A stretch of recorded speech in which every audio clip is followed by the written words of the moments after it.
Sindh government نے ایک ادارہ قائم کیا ہے جو سالوں سے کام کر رہا ہے، جس کا نام ہے trade testing board. Sindh trade testing board کا وجود 1980 کے ایکٹ کے مطابق آیا، اور وہ ویلڈر کا پروف جب تک وہ ویلڈنگ کر کے نہیں دکھائے گا نہیں دے سکتا۔ جو بچہ ٹریننگ لیتا ہے اس کا کمپلیٹ ریکارڈ ہمارے پاس اویلیبل ہوتا ہے۔ میرا بچہ ہے، اس کی نوکری کے لیے آئے یار، اس کو کہیں نوکری دلا دیا۔ آپ کا بچہ تو کام کر رہا تھا نا۔ ماں باپ ہنرمند ہیں تو ان کے بچے بھی ہنرمند ہوں گے اور ان کا گھر بھی خوشحال رہے گا۔ اگر وہ بچہ وہاں ڈپلومہ کرے گا 3 سال کے اندر، ایک تو وہ ایسوسیٹ انجینئر بھی بن جائے گا اور برابر انٹر کے اس کو سرٹیفکیٹ بھی ملے گا۔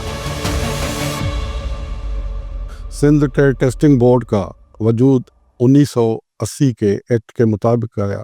National training bureau of Pakistan ہوتا تھا، لیبر اینڈ مین پاور کا ایک حصہ تھا۔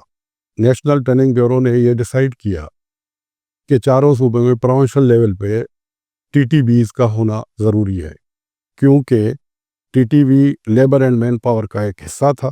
ہر پروونس میں directorate of manpower and training ہوا کرتی تھی، جس کا ٹی ٹی بی کا وہ چیئرمین ہوا کرتا تھا۔ ٹی ٹی بی کی جو ٹوٹل کمپوزیشن ہے وہ 10 افراد پہ مشتمل ہے، جس میں امپلائر فیڈریشن سے، لیبر فیڈریشن سے، این جی او سے اور اس میں کچھ گورنمنٹ کے افراد شامل ہیں۔ بیسیکلی ٹی ٹی بی کا وجود لانے کا مقصد یہ تھا کہ لوگوں کے لیے آسانی پیدا کی جائے، جو فارمل انفارمل ٹریننگز یا اس میں اپنی اسکل رکھتے ہیں ان کی سرٹیفیکیشن کی جائے۔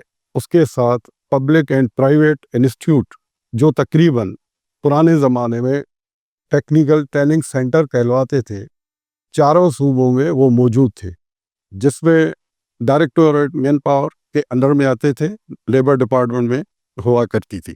یہ ساری چیزیں ہونے کے بعد 1995 میں سندھ گورنمنٹ نے یہ فیصلہ کیا کہ یہاں پہ ٹی ٹی بی کو وجود میں لایا جائے، اور ٹی ٹی بی 1995 سے لے کر اب تک کام کر رہی ہے، جس میں تقریباً 52 ادارے پبلک کے ہیں اور 310-15 ادارے جو ہے وہ پرائیویٹ ادارے ہیں۔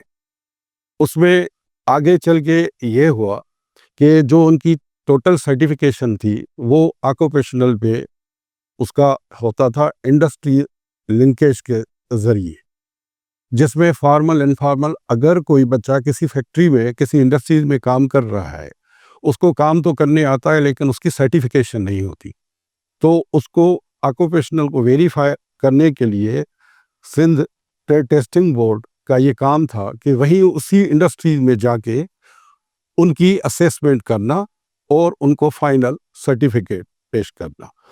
اس کے بعد گورنمنٹ کے جتنے 52 ادارے تھے، جس میں G2 G3 کے مختلف کورسز چلتے تھے، جس میں refrigeration, air condition, automobile, electrician, plumber etcetera, ان کی سرٹیفیکیشن 1 سال 2 سال کے لیے کی جاتی تھی۔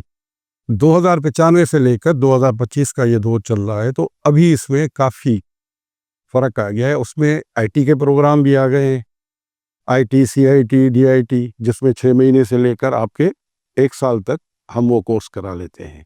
ابھی ریسنٹلی نیفٹیک نے لیولز اناؤنس کیے ہیں، جس میں لیول 1، لیول 2، لیول 3 ہے۔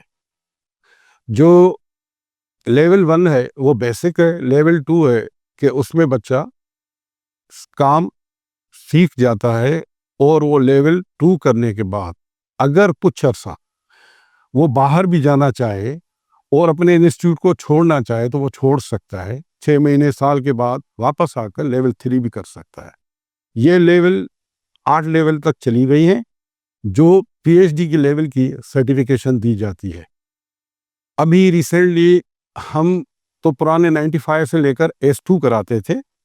S2 وہ تھا جو فارمل انفارمل، جو بچہ سیکھا ہوا ہوتا تھا، اس کے بعد سرٹیفکیٹ نہیں ہوتا تھا، ہم اس کو دیتے تھے۔ لیکن ابھی کیونکہ یہ دور جدید ہو گیا ہے، اس میں نیفٹیک نے RPL کا اس کو نام دے دیا ہے، ریکگنائزیشن آف پرائر لرننگ، جس میں وہ بچہ جو فارمل انفارمل سیکھا ہوا ہے تو ہم اس کو لیول 2، لیول 3، لیول 4، لیول 5 جب تک وہ سیکھا ہوا ہے ہم اس کو سرٹیفائی کر سکتے ہیں۔